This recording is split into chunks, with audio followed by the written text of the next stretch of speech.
எப்பவும் போல் வாழைக்காய், உருளைக்கிழங்கு, வெங்காயம் இதிலேயே பஜ்ஜி சுடாமல் டிஃப்ரெண்ட்டாக நம்ம பஜ்ஜி செய்யலாம். ஒரு பவுலில் அரை கப் அளவு கடலை மாவு எடுத்துக்கலாம். அதோட பாதி அரிசி மாவு எடுத்துக்கலாம். இது கூடவே அரை ஸ்பூன் மிளகாய்த்தூள், 1/4 ஸ்பூன் பவுடர் பண்ண கல்லுப்பு, ஒரு பிஞ்ச் அளவு பேக்கிங் சோடா, அதுக்கப்புறமா நம்ம தண்ணி சேர்த்துக்கலாம். தண்ணி சேர்க்கும்போது பஜ்ஜி மாவு இந்த பதத்துக்கு இருக்கணும். இந்த அளவுக்கு நீங்கள் தண்ணி சேர்த்து மிக்ஸ் பண்ணிக்கோங்க.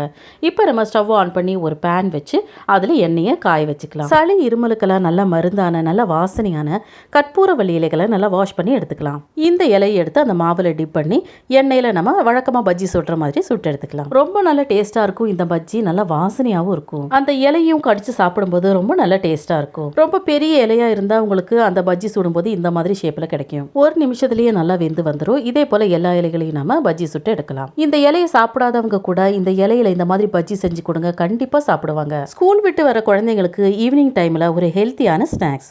தேங்க்யூ.